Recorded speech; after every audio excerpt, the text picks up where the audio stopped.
I seen you were in jail when Nipsey passed away. Yeah. How did that affect you being in jail? Having to go through that. First of all, how did you meet Nipsey and everything? How did you guys come up together?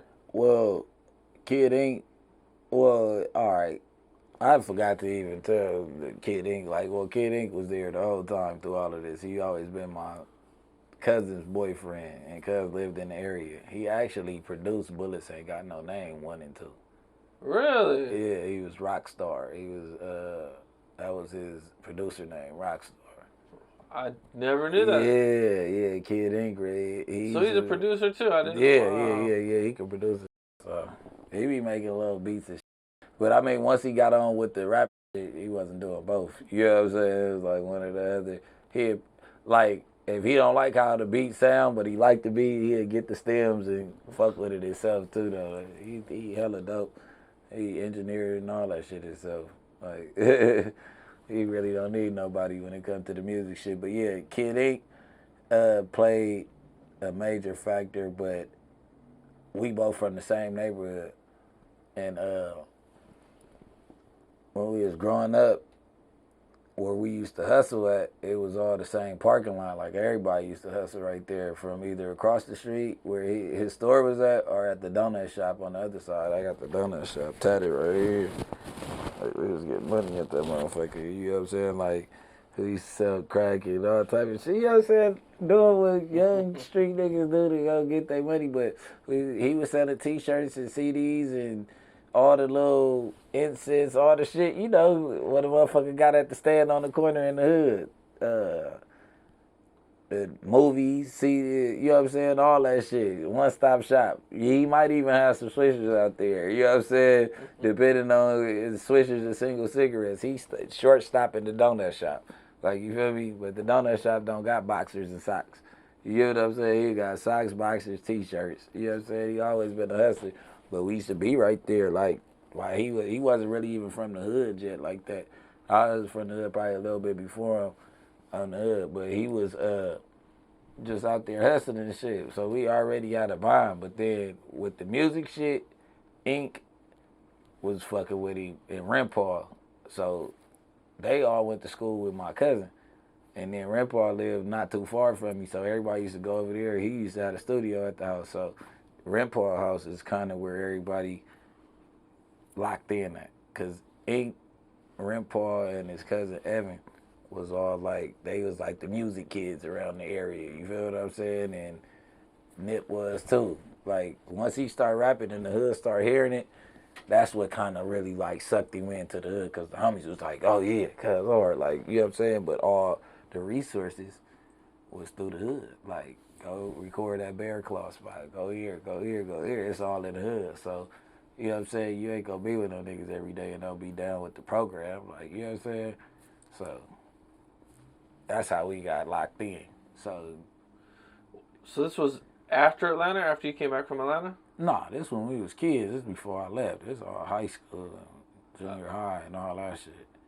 Okay. Yeah, so he already was around. Like, I'm from 60. I've been in the hood, you know what I'm saying? All that shit from Atlanta, that's just, you know what I'm saying? I just been out there. I went out there for school. And then I kind of stayed, like, going back and forth. My best friend was fighting a murder case, and that shit kind of, like, fucked me up. Like, that was my first homeboy fighting life and shit. You know what I'm saying? Avenue Blue, free the game. And the nigga just was out there in Atlanta. Then I ended up getting my baby mama pregnant. She from LA, but she was out there in Atlanta with me. I ended up getting her pregnant and having a baby and shit.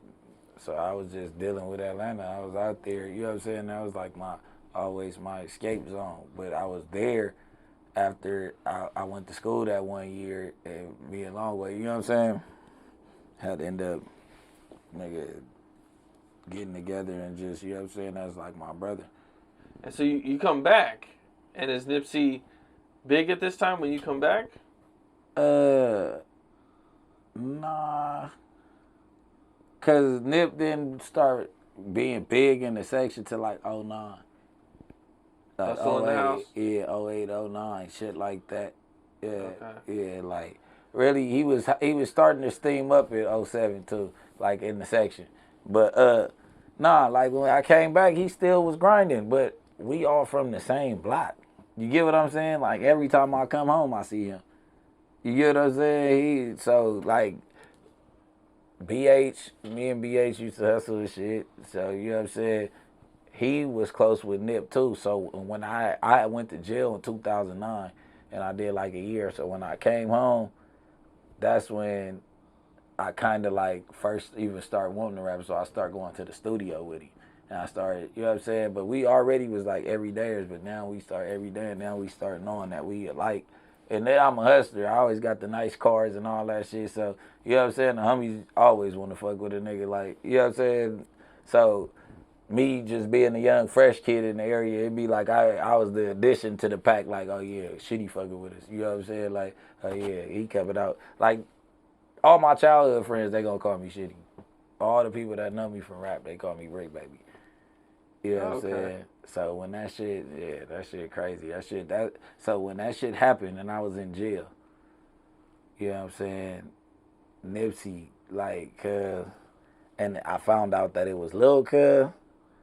That shit fucked me up. I was like shut down. At first I was just crying and shit. Like, I'm like, damn, my dog. Like, Cuz. I'm like, who the fuck could get up on Cuz like that? Like, man, ain't nobody coming in that shopping center shooting at Cuz. The world love Cuz. You get what I'm saying? Like, not like that. The ops ain't even coming in there to shoot at Nipsey. You know what I'm saying? Like, that's just like, you know what I'm saying? So I'm like, it had to be a homie, somebody close. So when I call in, I get wind that it's Cuz. I'm like, oh, Cuz. I'm like, man. I'm just like, man, I'm sick. So, nigga, how one of my close friends killed my other close friend while I was in jail. So you always think like, damn, if I was on the streets, could I have stopped it?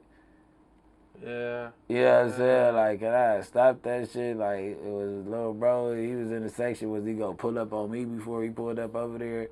I probably could have took him to go smoke and slide, and we could have went somewhere. That shit would have never happened. You get what I'm saying? Like, cuz I be fucked up about that shit. Like, damn, that shit crazy. And it's like, that's the last person you would think did some shit like that. Yeah. I don't even know how they even got into it. I don't even know how they crossed paths. That little nigga was gone for 3-4 years. Really? He just popped back up? Yeah, he been on drugs and shit, like, you know what I'm saying? Out the way. Like, just doing his drug thing. Yeah, you know how people start getting high and kicking it in little cities outside the city. People who are doing that's drugs. Getting high. Yeah, I'm like, what the fuck? Because that's why that's how I lost connection with him. Because, like, you'll see when I lost connection with him because, like, I got a video on YouTube from, like, 2015 called On Me, produced by Brodinsky. I had made the song in Paris. I made the song in France, but I shot the video out here. And Lil Cuz was in the video. But right then was like, he had moved to Vegas. And I think when he had moved to Vegas, Cuz started getting on drugs or whatever. So a nigga like, you know what I'm saying, I kind of shimmied off from me.